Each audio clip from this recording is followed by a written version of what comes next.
Is it close? Yeah. hang out. Not exactly. Yeah, like if you want to stay close, like Mhm. 4 hours at 6 a.m. and I'm on like caffeine. Yeah, it's doable. I can do it. Like, okay, great. Ready? Okay.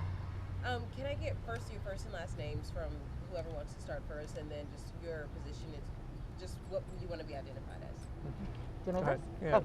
Yeah. Kashana Hill, Cashauna is my first name. Last name is Hill. Executive Director, Louisiana Fair Housing Action Center. And I'm Maxwell Ciardulo, Maxwell Ciardullo, Director of Policy and Communications at the Louisiana Fair Housing Action Center. Okay. Are we hearing Colin? Good. Okay. Great. So I first want to just start in. This is how I'm starting off all of the interviews, asking everyone. All of this centers around redlining. So when the subject of redlining comes up for both of you, when someone asks what is redlining, what's your response to that? So I would say that redlining was a system of devaluing the lives and the worth of people of color that was institutionalized by the federal government here in the United States in the 1930s and 40s. The result of redlining has continued to impact communities of color in particular until the very present day.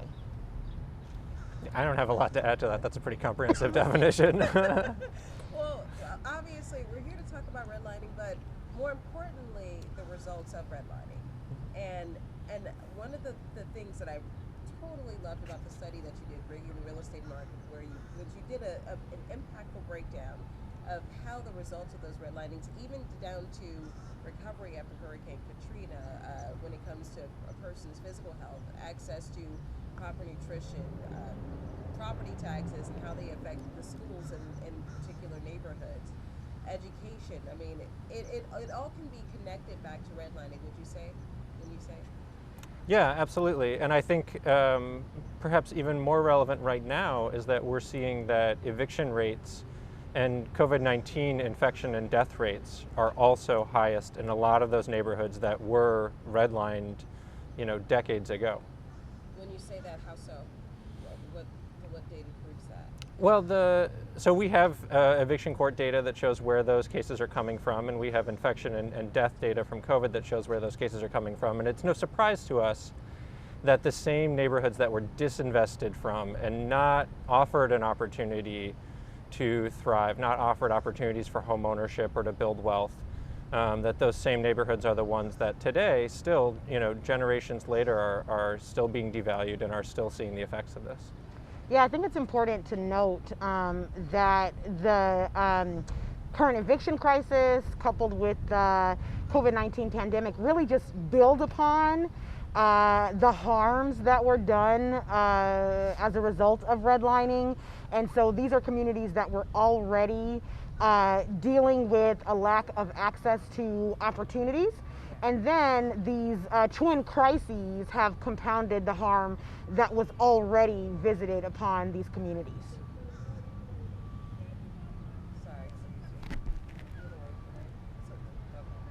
So, let's talk about just kind of the impacts on communities of color, especially more specifically here in the New Orleans area. In the New Orleans metro area, the red line maps, would you say that with those maps being taken away, with those lines being undrawn, are those maps still holding true to what they were back in the 1930s and 1940s? And if so, how do you fix that? So I would just say absolutely. We see that the communities that were redlined in the 1930s and 40s, if we were to overlay the map showing outcomes in those communities, we would really see that the communities that were formerly redlined deal with things like the lowest life expectancies. They deal with less educational attainment, less access to jobs, fewer transit routes. We also know from data that's been collected that communities that were formerly redlined have higher rates of maternal mortality. Mm-hmm. They have higher numbers of infants that are born at low birth rates. so the systemic impacts and the negative outcomes that are attributed to redlining really cannot be overstated. I'll just add that there's one exception in which the maps are starting to change, and that's in neighborhoods that have gentrified recently. So these are neighborhoods that were historically undervalued. They were majority black neighborhoods. They were neighborhoods like the ones near the port. They were neighborhoods that we call now the Sliver by the River, which have become some of the hottest neighborhoods in the city because they didn't flood during Katrina. And when that happened, most of them were majority black, but those land values and home values and rents doubled and tripled.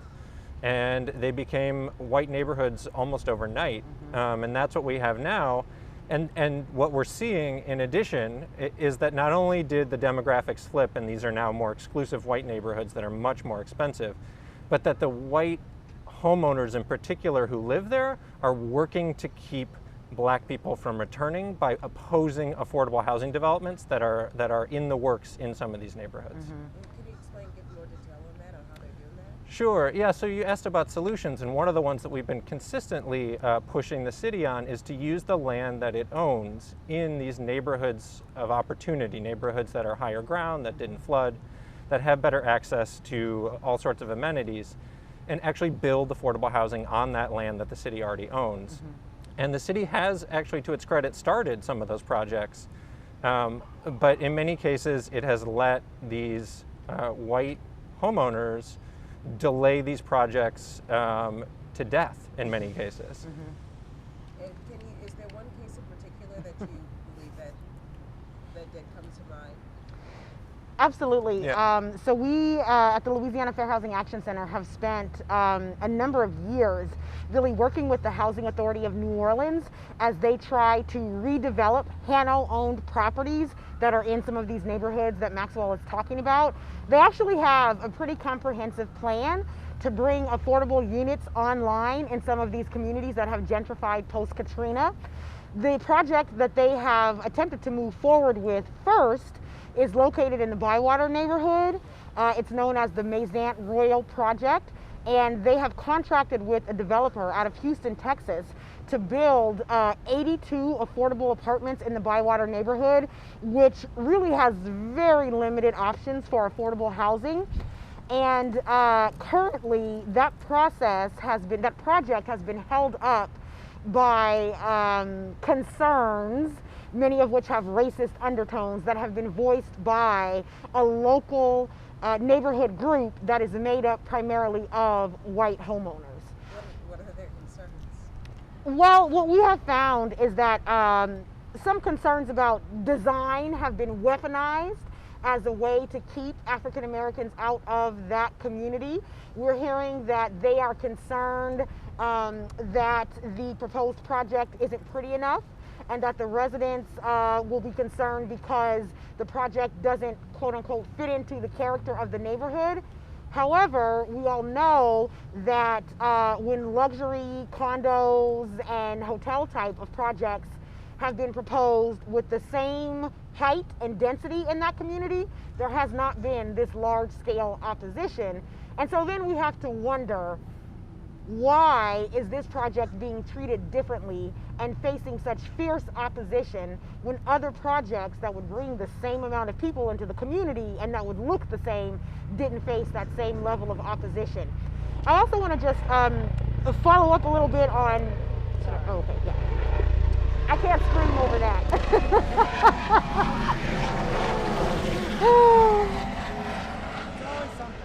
Outdoor shoots are always great until you have to compete with weather, helicopters. I mean, I'm just waiting for the Tupac drug. Like, it has not, the music hasn't wafted over here yet, so we're doing great.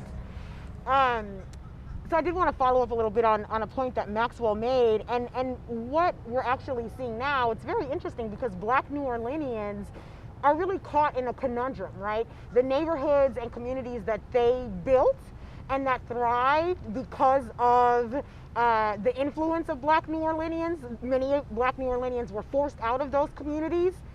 But then they're also dealing with policies and practices that exclude them from whiter, more well-resourced communities. And so we've set up a system where low income and working class black folks in this city are just being displaced at the whims of the white power structure. And if we don't want that to be the case, we are going to have to work on solutions to that problem.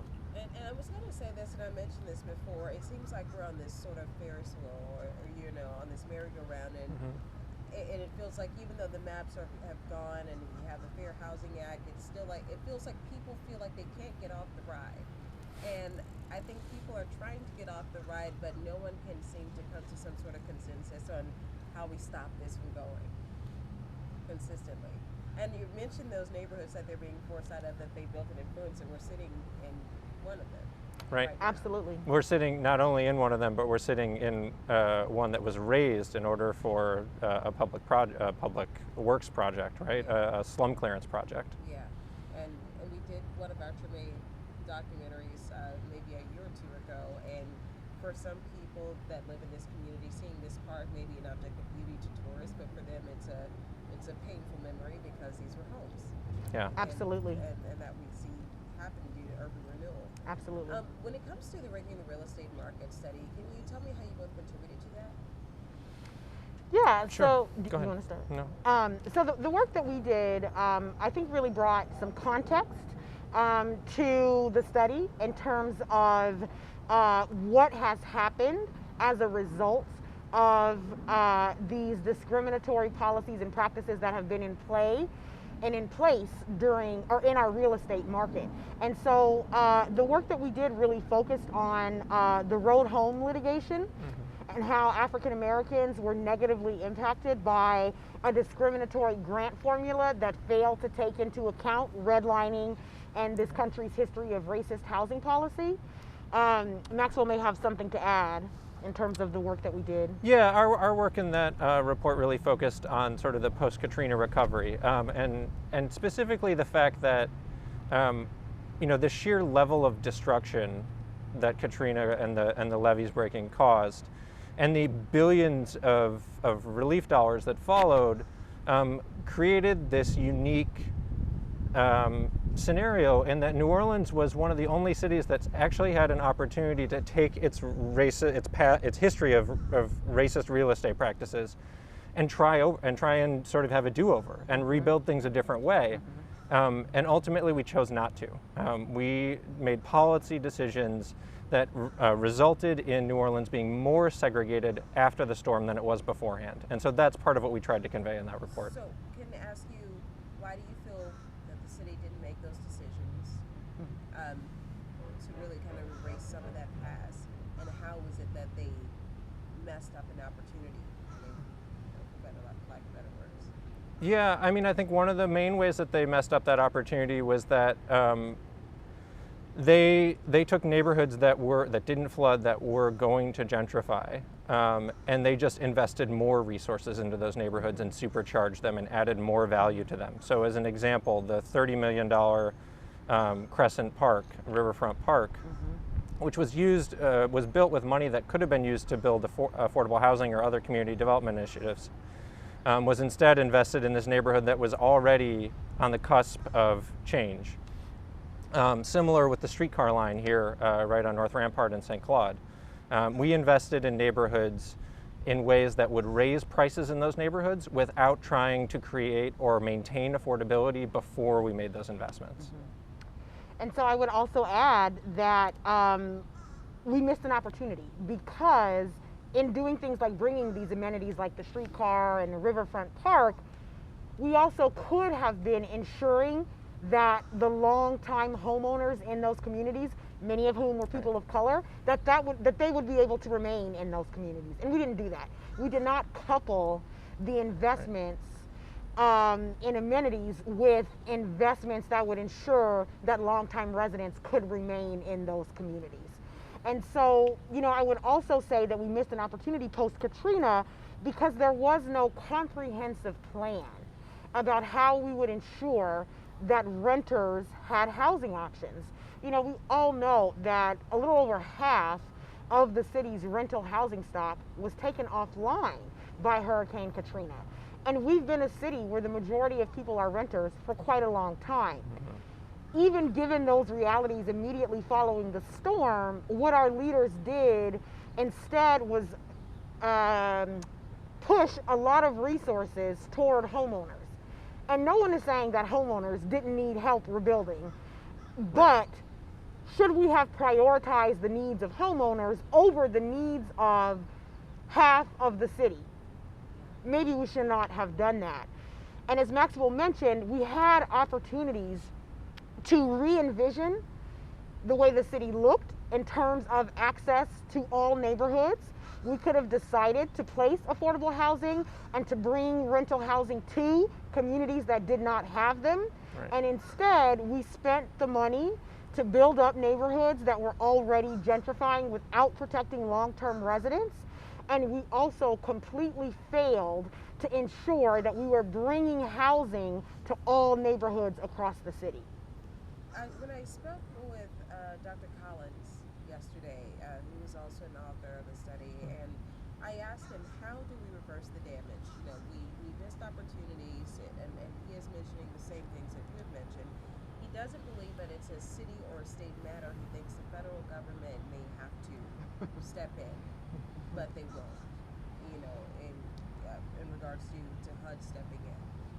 Is that the same thought that you have on this, that we're too far gone on a local level or a state level to have anything done to kind of reverse this damage, to change what this city could look like? Well, I certainly agree that we need federal resources. It took a massive investment in white wealth to create the segregation that we have today. That's what redlining was. And so it will take another significant investment at the federal level to help really change that. But there are things that our city leaders, our city council and mayor can do today to help, one, stop things from getting worse, and two, start to make things better. One example of that, which we actually have succeeded in doing, is crafting a policy so that it's called the Smart Housing Mix Policy. And the idea is that when luxury housing developers build new luxury apartment buildings, they have to include at least some space for the typical renter, for someone who works in the hospitality industry here, that's affordable to an average person. That's not going to solve this problem alone, but we have to chip away at it at every way that we can. Yeah. So how long does it take to reverse centuries old? Right. Well, exactly. I mean, you know, that's the question. And I think that we have to be clear about the scale of the problem that we're dealing with, right? The situation that we're in is not the result of the market. It's not a result of people making certain choices or choosing to live around people who look like them. The current situation that we're facing is a result of a massive investment, as Maxwell stated, in creating white wealth, creating and sustaining white wealth. And that investment was made at the federal, city, and state levels, and it continues to be perpetuated in many cases at all of those levels. And so it is going to take the same kinds of investment of resources in fixing the problem that it took to create the problem. I would say I do have hope, given that we are in a new presidential administration, and I'm hopeful that this current administration will work to address the full scope of the problem, and that they will also be willing to reverse the damage done by the previous administration that completely failed to address in a positive way any of these issues that we're speaking about. We talk about that damage done as well. I know that one of the effects of redlining is pushing a lot of poor Black communities into hazardous land. You know, one of the locally hazardous areas that was actually, there was just a protest Monday over the Gordon Plaza residents who still live there, who live basically in a toxic waste dump. And maybe there are 50 or 60 residents that are begging for assistance to have someone sell them homes and have them move. Could you speak to that? Go ahead. Yeah, so we fully support the fully funded relocation of the Gordon Plaza residents. You know, many people in New Orleans even are surprised to hear that there is a group of Black families living on what was formerly a city dump. and it is a toxic Superfund site. We need to understand that what happened to these folks was not an accident, and it was part of a larger pattern and a very long-standing history of creating housing primarily for people of color in communities that are toxic, or placing environmental hazards in communities of color. And so even here within the city of New Orleans in 2021, we still see an example of environmental racism and a real environmental justice issue that our community members are dealing with. You said something that a lot of people don't quite understand who are not familiar with the topic or what redlining is or how it's still impactful today. You said that this is done on purpose. Everything that we're seeing in certain communities, Central City, 7th Ward, 9th Ward, done on purpose. And I would love if you could kind of clarify what you mean by when you say that. Yeah, sure. I mean, I think these were, the government makes choices when it crafts policy. And when it decided to redline, it was explicitly deciding to keep Black people and other people of color out of specific neighborhoods. Oh. Yeah. Sure, right, yeah. That was designed that way. And I think, the conversations that we have today are not typically as explicit in terms of racial terms, right? In the redlining maps, they specifically said there's the presence of Black people in this neighborhood, and therefore we shouldn't it's not safe for investment. We don't use those same explicit terms anymore, but oftentimes the results of the decisions are the same. And so we have to break that cycle. Yeah, and I also want to be clear that, there was no faults to be had with, the people of color who were in these communities that were redlined. We deal, I think, in this kind of work with a lot of, with people who would like to reinvent history. There's a lot of revisionist history that happens. And so we hear sometimes things like, well, those communities were, dangerous places, and so the government had to choose not to invest in those communities. Redlining did not occur because of the kinds of people of color in these communities or because people of color had done anything wrong. Redlining occurred, and the government decided not to invest in these communities solely because of the presence of people of color. Not because the people of color were doing anything to get the government to make that decision. So it was very clear that the federal government was fully embracing white supremacy and the idea that white lives matter and are of importance, but that the lives of everyone else was not of importance. And so that is the system, the mindset, and the outlook that created this problem. We have to be explicit and clear and honest about that, and think about that framing as we work to actually redress and remediate the effects of residential segregation and redlining. Well, I obviously want to make sure I open up the window for people who would like to reach out to you all to learn more. What is it that you're currently doing throughout your organization in the community so that we can help to reverse this cycle? Sure. We're currently doing everything. Of course. That's kind of a loaded question. Well, yeah, so I'll start. Please fill in.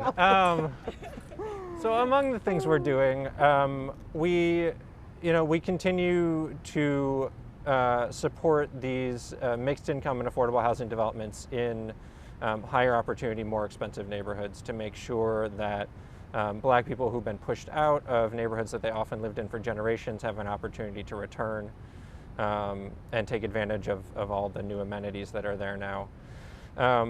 We've focused a lot of our energy in the past year on ensuring that there is not a massive wave of eviction displacement because so many people lost jobs and income during COVID. And we've been trying to ensure that the recovery programs that are now coming into place, the rental assistance programs in particular, don't don't sort of face the same challenges or have the same problems with their design that we saw after Katrina, because we know that that had a disparate impact on black families after Katrina, and it could very easily have the same impact here on black and brown families if we don't do it right. So we're really trying to watchdog those programs and ensure that people are treated respectfully and those programs actually help folks. So you believe that we could see a repeat of what we saw after Hurricane Katrina, housing-wise? Oh, absolutely. It could certainly be, yeah, I mean, we could see a significant displacement of low-income people of color who just can't make it in the city anymore because prices are so high, and frankly, our safety net has been non-existent for most of this pandemic. And I wouldn't be surprised if people decided that they can't make it here and they need to go find someplace else to live. Are you expecting that to happen? Have you gauged just how significant that'll be towards the black community here?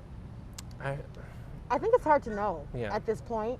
I think it's hard to know. Something else that I wanted to mention in terms of a priority for us is really working to reform our landlord-tenant laws.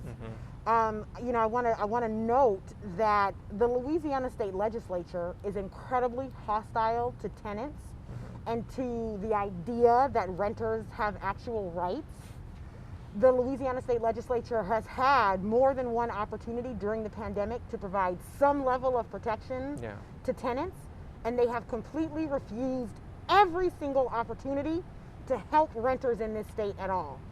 We, of course, have some individual legislators who are on the right side and who who have worked to ensure that renters can stay housed and that they have protections. But the legislature has, I would say, completely failed in its duty to care for and provide for the well-being of the populace. There is a real issue in terms of the rights that tenants have across this state.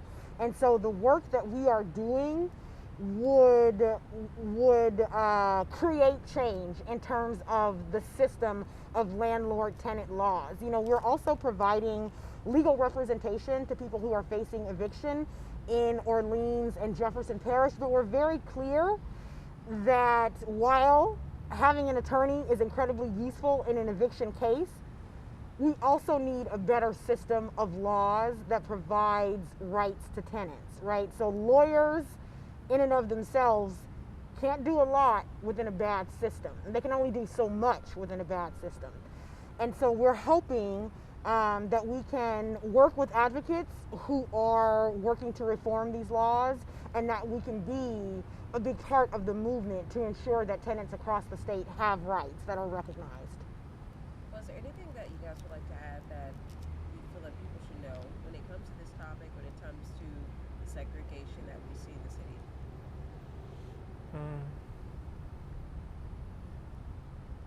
I don't think I have anything to add. You know, I would just say that people who are interested in this issue can always visit our website at lafairhousing.org. We're available for any, you know, questions, discussion.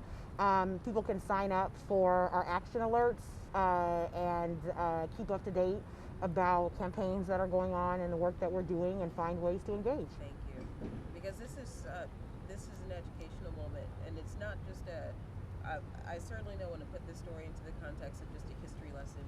It's what's happening right now in our community. So hopefully we can all be educated on all sides. Right. Well, thank you so much. Thank you. Yeah, thank you. For talking to me today. Yeah, thank you for having us.